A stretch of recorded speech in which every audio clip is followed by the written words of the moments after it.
Assalamualaikum warahmatullahi wabarakatuh. Halo, ketemu lagi dengan saya Pak Beni. Pada kesempatan kali ini kita akan membahas materi IPA tentang pesawat sederhana yang terdiri dari tuas, bidang miring, katrol, dan roda berporos. Pengertian pesawat sederhana. Dalam kehidupan sehari-hari, kita mengenal dua jenis pesawat, yaitu pesawat sederhana dan pesawat rumit.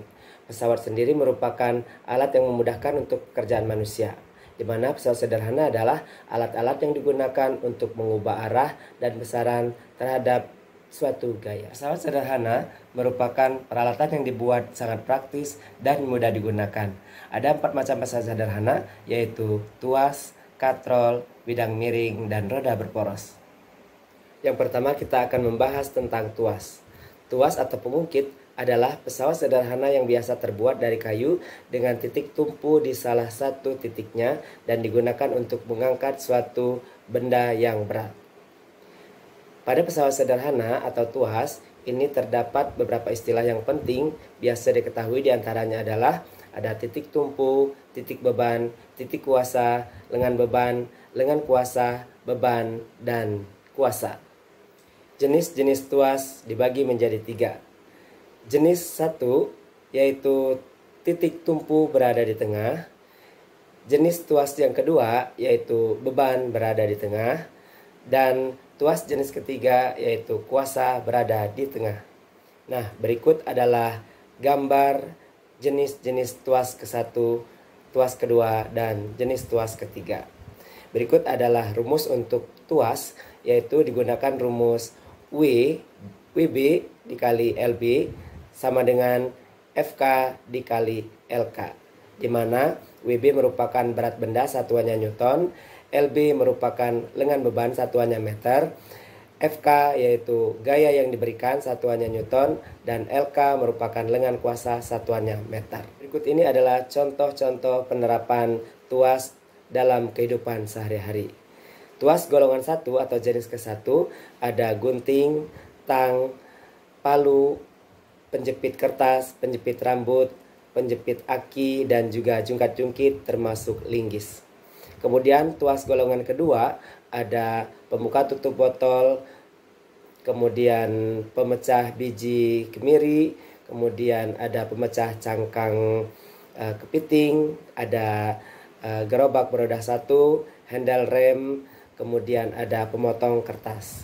Berikut adalah tuas jenis ketiga, terdiri dari skop, cangkul, hektar, pinset, penjepit gorengan, dan berikut adalah rumus tuas atau pengungkit, di mana lengan kuasa itu berada di titik tumpu dan gaya, sementara lengan beban berada di titik berat beban dan titik tumpu.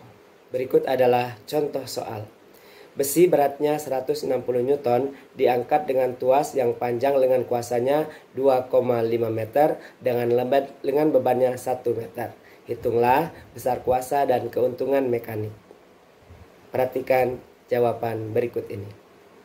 Contoh yang kedua, sebuah pengungkit dengan panjang 4 meter digunakan untuk mengungkit batu yang beratnya 40 Newton. Jika panjang lengan kuasa adalah 3 meter, maka hitunglah A. Gaya kuasa yang harus diberikan untuk mengangkat batu, dan B. Keuntungan mekanis tuas tersebut. Dan berikut ini adalah jawabannya. Diketahui L sama dengan 4 meter, WB sama dengan 40 Newton, dan LK adalah 3 meter. Kita harus mencari LB dulu, di mana LB atau lengan bebannya sama dengan L dikurang LK. Maka LB sama dengan 4 meter dikurang 3 meter sama dengan 1 meter.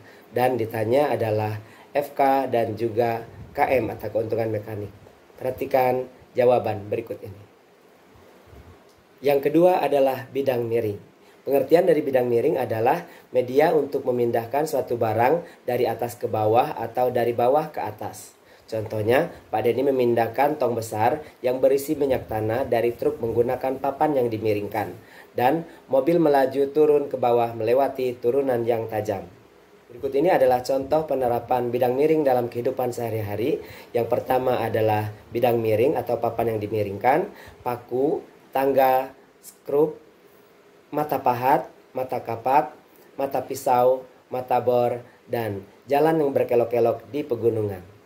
Berikut ini adalah rumus untuk bidang miring, di mana W dibagi F sama dengan S dibagi H, atau F sama dengan W kali H per S, di mana F adalah gaya yang diberikan, satuannya Newton, dan W berat benda, satuannya Newton, H tinggi bidang miring, satuannya meter, dan S merupakan panjang bidang miring, satuannya meter.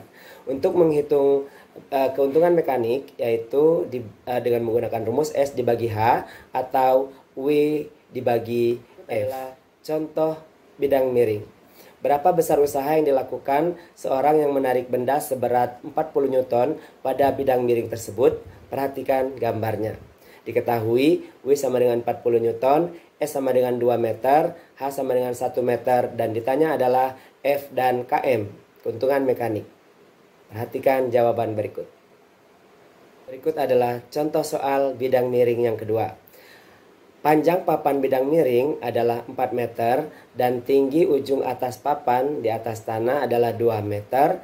Bidang miring itu dipakai untuk memindahkan peti yang beratnya 500 Newton ke ujung atas bidang miring. Jadi tentukan A. Gaya kuasa dan B. Keuntungan mekanik bidang miring. Sayanya diketahui S sama dengan 4 meter, H sama dengan 2 meter, dan W sama dengan 500 Newton. Ditanya adalah gaya kuasa dan juga keuntungan mekanik. Perhatikan jawaban berikut. Berikut ini yang ketiga adalah katrol. Pengertiannya adalah suatu roda dengan bagian berongga di sepanjang sisinya untuk tempat tali atau kabel, berputar pada porosnya dan tidak berjalan di permukaan tanah. Katrol digunakan dalam suatu rangkaian yang dirancang untuk mengurangi jumlah gaya yang dibutuhkan untuk mengangkat suatu beban. Jenis-jenis katrol dibagi menjadi 3. Yang pertama adalah katrol tetap tunggal dengan menggunakan persamaan FK sama dengan FB. Dan yang kedua, katrol tunggal bebas dengan menggunakan rumus FK sama dengan setengah dari FB. Dan yang ketiga adalah katrol takal atau katrol majemuk dan sistem katrol, itu menggunakan rumus FK sama dengan N dikali FB. Berikut ini adalah katrol tetap. Pengertiannya adalah katrol yang tidak bergerak ketika digunakan untuk memindahkan beban. Rumusnya adalah F sama dengan W. Perhatikan gambar berikut. Ini adalah katrol bebas bergerak. Adalah katrol yang bergerak ketika digunakan untuk memindahkan beban, di mana rumusnya F sama dengan setengah kali W. Dan perhatikan gambar berikut ini. Yang ketiga adalah katrol ganda atau katrol takal atau katrol majemuk. Adalah gabungan katrol tetap dan katrol bebas. Rumusnya adalah menggunakan F sama dengan setengah kali W atau N dikali W. Perhatikan gambar berikut dengan menggunakan dua katrol. Keuntungan mekanik. Keuntungan mekanik adalah angka yang menunjukkan berapa kali pesawat sederhana menggandakan gaya. Keuntungan mekanik dapat dicari dengan cara menghitung perbandingan antara gaya beban dengan gaya kuasa yang diberikan pada suatu benda dengan menggunakan rumus FB per FK. Berikut ini adalah contoh penggunaan katrol dalam kehidupan sehari-hari. Yang pertama adalah katrol tetap, contohnya katrol timba air di sumur, katrol tiang bendera, katrol kerekan burung, katrol di perahu layar. Kemudian katrol bebas atau tunggal bergerak, yaitu contohnya katrol permainan flying fox, katrol kereta gantung, katrol peti kemas di pelabuhan. Berikut adalah contoh katrol ganda atau sistem katrol adalah kren, mobil derek, lift, eskalator, dan lain-lain. Contoh soal. Seorang anak mengangkat beban 50 Newton menggunakan katrol tetap. Berapa gaya angkat anak tersebut yang diperlukan untuk mengangkat beban tersebut? Diketahui W sama dengan 50 Newton, maka rumus untuk katrol tetap adalah F sama dengan W, maka gayanya sama dengan 50 Newton. Contoh soal yang kedua, seorang anak mengangkat beban 50 Newton dengan menggunakan katrol bebas. Berapa gaya angkat anak tersebut yang diperlukan untuk mengangkat beban tersebut? Diketahui W sama dengan 50 Newton. rumus katrol bebas adalah F sama dengan setengah kali W, maka F sama dengan setengah dikali 50 Newton, maka gaya kuasanya adalah 25 Newton. Contoh yang ketiga adalah seorang anak mengangkat beban 50 Newton dengan menggunakan katrol majemuk.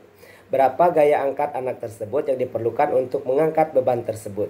Diketahui W sama dengan 50 Newton, rumus katrol majemuk adalah F sama dengan setengah kali W, maka F sama dengan setengah dikali 50, gaya kuasanya adalah 25 Newton dan harus dilihat berupa jumlah tali pada katrol tersebut.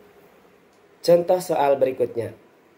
Sistem katrol terdiri dari 3 katrol dan 4 tali digunakan untuk mengangkat sebuah peti. Berat benda sebesar 2500 Newton dan tentukan gaya kuasa peti yang diangkat dan keuntungan mekaniknya. Diketahui WB sama dengan 2500 Newton dan ditanya adalah gaya kuasa dan keuntungan mekanik. Perhatikan rumus dan jawaban berikut ini. Dan yang terakhir keempat adalah roda berporos. Roda berporos merupakan pesawat sederhana yang berbentuk bundar dengan poros di bagian tengahnya. Contoh penerapan roda berporos dalam kehidupan sehari-hari. Yang pertama adalah roda mobil, roda sepeda, gear sepeda atau gear motor, setir mobil, setir kapal, kursi roda, bor tangan, dan gerinda. Roda bergandar atau roda berporos. Roda dan as adalah pesawat sederhana yang terdiri atas sebuah roda atau alat pemutar yang dihubungkan dengan sebuah as yang dapat berputar bersama-sama. Keuntungan mekanik ideal roda bergandar atau roda berporos yaitu jari-jari kuasa per jari-jari beban. Alat-alat yang menggunakan prinsip roda bergandar antara lain kemudi mobil atau kemudi kapal, poros putaran untuk menimba air, roda bergerinda, dan mixer. Demikianlah materi tentang pesawat sederhana yang sudah kita bahas tadi. Semoga bisa dipahami dan semangat belajar. Terima kasih. Assalamualaikum warahmatullahi wabarakatuh.